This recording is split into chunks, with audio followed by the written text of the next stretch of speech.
And we can bring you more on this breaking news now on the new GDP figures showing the UK economy shrinking by 0.2% in the last quarter, bringing the country one step closer to a recession. Now, the Chancellor Jeremy Hunt has spoken and given reaction just moments ago outside number 11 Downing Street. Let's have a listen. Chancellor, thank you for talking to us. We've just had the latest data from the ONS, the economy shrinking by 0.2%. Is it an inevitability that we're now in recession? Well, the Bank of England says that we are likely to be in recession. This is disappointing but not entirely unexpected news. And what we need to do now is to present a plan to the country to tackle the root cause of the issues we face, which is inflation, and a plan that protects the most vulnerable. And that's what I must do next Thursday. Are you alarmed by the fact that the UK is actually, of the G7, the only economy which is shrinking at the moment? Well, according to the International Monetary Fund, around a third of the world's economy is in recession this year or will be in recession next year.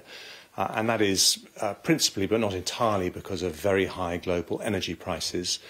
We are not immune to that in the UK, and what we need is a plan that shows how we're going to get through this difficult period.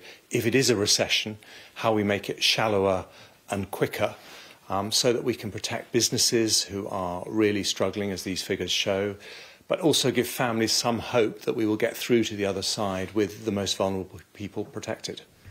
Is there a black hole in the public finances? Well, if we are going to bring down debt over the medium term and give people confidence that we are paying our way as a country, then yes, there is a very substantial gap in our national finances. And not just us. Germany has announced that they are controlling their borrowing. Italy has done the same. The United States is raising taxes by $800 billion to bring down inflation. So these are global factors, partly because of what's happening in Ukraine, partly because of the pandemic, that all of us are having to come to terms with. And the sooner we do that, the quicker we can give families and businesses hope that there is a way through the very difficult challenges we face.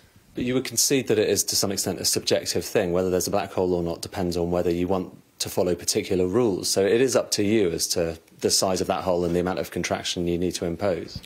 Well, there is some choice over the rules, what are called the fiscal rules, that you choose to follow. And there's also uncertainty in any projections. But there isn't uncertainty about a basic choice we make as a country, which is whether we're going to pay our way. And if we don't give that certainty to the world, what we'll see is higher interest rates, higher inflation, more instability, and more worries for families and businesses. And that's why it's so important to show the world that we are a country that pays our way. I just asked because your predecessor, Kwasi Kwarteng, has said that there is no black hole and that gilt rates and many of the other metrics, which went up a lot during his time, have now come back to where they were. So what's your response to that? Well, all I would say is that when we produced a fiscal statement that didn't show how we were going to bring our debts down over the medium term, the markets reacted very badly. And so we've learned that you can't fund either spending or borrowing without showing how you're going to pay for it. And that's what I'll do.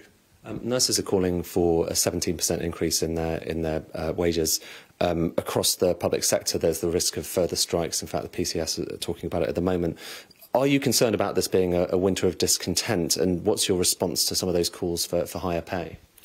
Well, nurses are working incredibly hard, as is everyone on the NHS front line. It's an area that I know well, and I have a great deal of sympathy for them. And the reason that they are feeling so frustrated is because inflation is more than 10%, and that is eating away at everyone's earnings and making everyone worry about the cost of the weekly shop. And the best thing that I can do as Chancellor is produce a plan that brings down inflation, brings down the upward pressure on interest rates, that also means that those nurses are having to pay more for their mortgages every month. So what we need is to put that plan in place. It's not going to be easy. There are going to be some very difficult choices. I've used the word eye-watering before, and that's the truth. But we're going to make those choices to give nurses, public sector workers, actually all families and businesses who are worrying at the moment, that certainty that there's a plan in place. Final question, because it's on a story that is definitely quite big at the moment.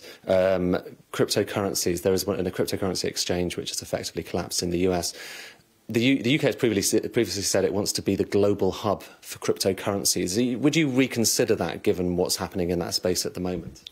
Well, we want the City of London and the UK to be a global hub for innovation in financial services, but we want to do so in a way that makes sure we don't do things that undermine stability. And of course, we will work very closely with regulators to make sure we get that balance right. Okay. Including on cryptocurrencies?